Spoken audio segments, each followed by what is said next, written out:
We have a major Kevin Durant trade update that we need to discuss because we have a little bit more info on when Durant may actually be traded, but we also might know what will be required from the Heat side of things to get a KD trade done. I'm Nick Rohloff. This is the Heat Report by Chat Sports. And make sure you subscribe for daily content, and we cover everything on the Miami Heat. But we also need to prove the Bulls report wrong. Patrick Seatman, that fraud, said we couldn't get 25 new subs on today's video. Let's prove him wrong. Hit that sub button, and I promise you we will not disappoint you with our daily coverage of the Miami Heat.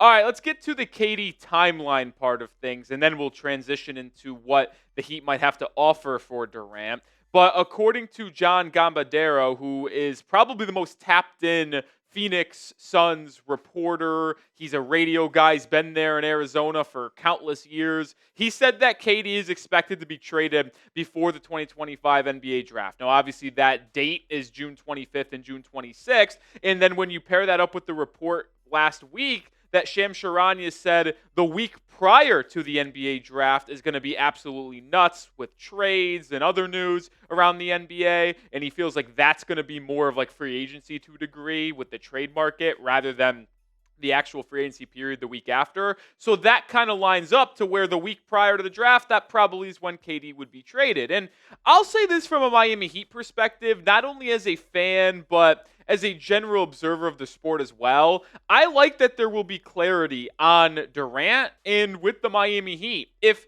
I wouldn't say it's a free agency period, but if most of the transactions, the big trades are happening before this year's draft, well, that will allow Miami to go into a free agency period where they want to re-sign Davion Mitchell and maybe make some other moves to where they know what to expect. Because if KD's traded elsewhere, if the Grizzlies come out and say they're not trading Ja, or like whatever you want to say, if the Heat are going into the draft knowing that they aren't trading that pick, well, then they could just take best player available at multiple different positions and re-sign Davion Mitchell with no issue. So I am a massive fan that it seems like we will know more about what the Heat are going to do or trying to do this offseason before the NBA draft. So I like the timeline here. But let's get more into Kevin Durant and what it might cost, because apparently they have gradually declined in what they're asking for. Kel'el, who covers the Houston Rockets, said that Phoenix is aggressive in pursuit of A, trading Kevin Durant, and B, regaining full control of their draft capital, starting with the number 10 pick in this upcoming draft. Houston has fielded several calls from Phoenix, who has since gradually lowered their asking price for Durant.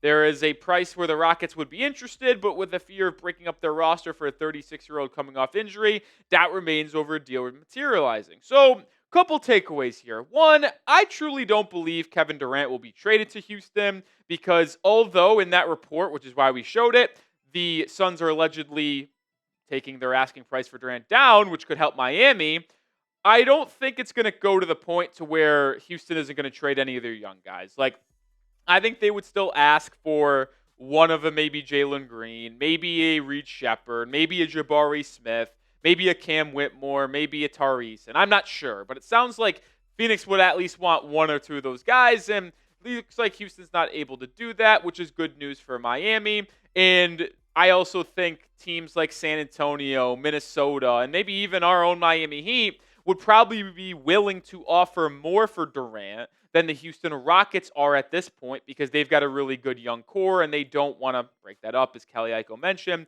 with a 37-year-old to be this upcoming year. So that's interesting.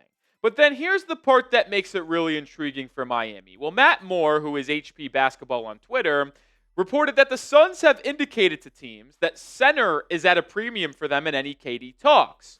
He might stick around, referring to Durant, but the biggest interest in Phoenix is solving the center position, which has been a disaster since moving on from DeAndre Ayton. We obviously know that Yusuf Nurkic has been the center for them before he got traded at the deadline. And I find that interesting because if the Miami Heat are going to be talking trade with the Phoenix Suns on Durant, well, it makes a lot of sense that Phoenix would probably try to acquire Kel'el Ware, the 15th overall pick in last year's draft, who showed a lot of promise, to potentially be their center of the future alongside Devin Booker, Ryan Dunn, and some of their other young pieces. So to me, that's the part where that report makes a lot of sense. And we'll likely start our conversation on a trade. So before we get into it, would you trade Kel'el Ware for KD? We've talked briefly about this, but I'm going to give you my thoughts coming up here in a second. Type Y for yes or type N for no. You can take it back a month, 3 weeks ago. I forgot when I was making this video originally. But when I was talking about what I would offer for KD, I would say consistently, I am not doing Kel'el Ware. I said I would not trade Kel'el for KD due to KD needing a new contract, 37 years old. But after a little bit of consideration and some thoughts and getting more scouting on this NBA draft class, there is a pathway for me being fine sending Kel'el Ware. Now, when I say that, I do want to make it abundantly clear this pathway is like my way or the highway. Like, it is a very narrow path, if you will, to where I would be okay with this. And what do I mean by that? Well, this is what I would do if I was the Miami Heat. If the Suns offered KD and said, yeah, we need Kel'el Ware, non-negotiable. Well, I'll just say, well, here's this then. You're getting Terry Rozier, and you're not getting any draft picks. Like, I truly feel that way. And you could say I'm delusional. You could say whatever you want when referring to yours truly. But I am going to stand on this point because I do not want to trade Kel'el Ware for KD. But if I am trading Kel'el for Kevin, then I am not trading any draft capital. And I want to get rid of Terry Rozier's expiring $26 million contract. And if you're Phoenix, you're like, well, I'm sure maybe we could get a draft pick out there, but Kel'el Ware was pretty solid as a rookie. He could be really, really good in the future. Duncan Robinson could be acquired and then released to give us cap relief on the second apron, and then Terry Rozier isn't expiring. So, as I'll consistently say, if I'm trading Kel'el Ware for Kevin Durant, it means I am not giving up any draft capital. Because Kel'el showed me just way too much as a rookie for me to trade him for a 37-year-old. As good as KD is, and still how dominant he is offensively, I ain't trading this young pup that just was unbelievable. 7 foot, 4.5 wingspan. Showed a little bit of a three-point shot. A rim deterrent, a good rebounder, an absolute lob threat who's got solid ball skills as well. He just showed so much promise to where I'm not going to guarantee he's going to be an all-NBA center. I'm not going to guarantee he's an all-star center. But I'm willing to make the bet after seeing him play 64 games as a rookie that when he adds weight to his frame, he improves his motor a little bit, understands better defensive positioning. You're talking about a center that absolutely could be an all-NBA defense center. And then if he's able to develop a back-to-the-basket game, a little bit of a face-up game, a more consistent three-point shot, well, now we're talking about a player that I mentioned that could be an all-star. I don't want a prospect hug, and I hate prospect hugging, and I've been that way for the past couple of years, like where I'm very adamant against it. Like people in the comments would say, I'm not trading Hawkes and Jovic for Damian Lillard. I'd be like, ship them out. I don't give a crap. But I am a little bit hesitant of trading Kel'el Ware in this specific scenario. More conversation to come here, but get started with Prize Picks today, the sponsor on today's show, the daily fantasy sports platform I play every single day. And with the basketball championship series here, well, you got to take advantage of the last time you could put players from the hardwood in your lineup, whether it's points, rebounds, assists. The basketball playoffs are headed towards a first-time champ in more than 50 years. Don't miss your last chance to cash in on history with Prize Picks. Pick more or less on player stats, like those points, rebounds, assists, and you can win up to 2,000 times your cash today. Prize Picks invented the flex play, which means you can still cash out if your lineup isn't perfect. You can double your money even if one of your picks doesn't hit. And luckily for you, today is Taco Tuesday.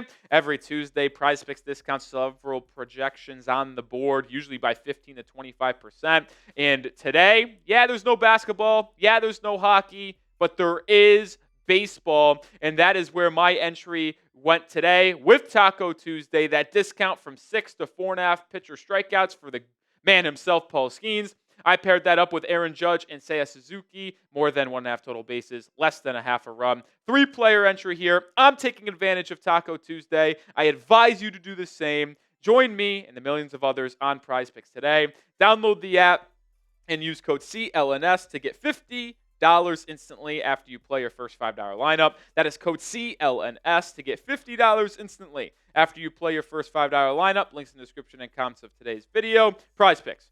Run your game.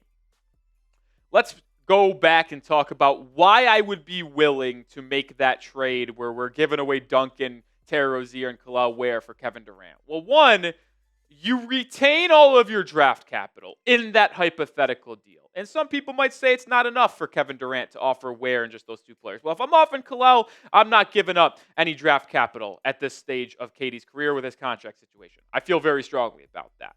But you would also not retain your 3 first-round picks, number 20 in 2030, 2032, or some other combinations. But you're retaining Andrew Wiggins, Nikola Jovic, Jaime Jaquez Jr. to make other moves. So you can trade Wiggins and Jaquez for a starting caliber center to replace Kel'el Ware to make it a more win-now move. You could package those 3 first-round picks in Wiggins, Jovic, Jaquez for a star point guard. And I would have to look more in depth financially, but what if you did make that initial trade for KD and then package those 3 players on your screen with draft capital for like a Ja Morant? Now you have Ja, Tyler, KD, Bam as your core 4.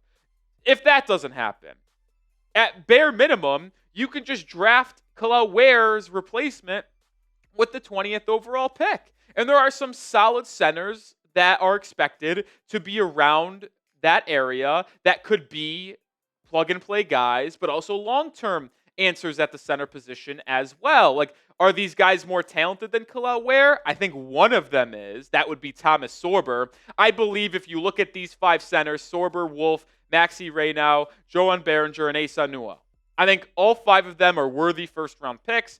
Thomas Sorber would have went in the lottery last year. I feel very strongly about that. The other 4, maybe, maybe not, but Sorber would have. So I think Sorber is a better prospect coming out than Kel'el Ware is. So, yeah, I would be all in on taking Sorber if he's there at 20, even if the Heat keep Kel'el Ware, because having those 3, Bam, Sorber, and Ware would be unbelievable, but that's a conversation for a different day. The point is this. You keep 20, you trade Ware, and you have one of these guys be your backup center, and then you bring in a veteran either on the other trade market when you trade a Jovic, Jaquez, or Wiggins. Like, you could just do so many different things. Draft these guys to be your backup, be that long-term center once the veteran you trade for moves on. Like, there's just so many different combinations you can make that really, really intrigue me. So I'll go back to this trade that I proposed a little bit earlier, where the Heat get KD, and all they give up is Ware, Rozier, and Duncan. They don't give up a pick.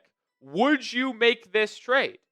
Let me know your thoughts. A for accept, D for decline. Would you trade Ware, Rozier, and Duncan for KD? Remember, you're keeping Jovic, Jaquez, and Wiggins. You're keeping all your draft capital. Would you do it?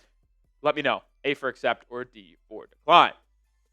Well, the reason why I even lean a little bit more yes is because this is how I look for it. If you were to trade for Kevin Durant and keep Kel'el Ware, you're trading the 20th overall pick. That's just how it is. Like, if you keep Ware, the 20th overall pick is gone. So if you are trading KD or for KD and you keep the 20th pick by trading Ware, you're essentially trading Ware, Duncan, and Rozier for Kevin Durant and a young center.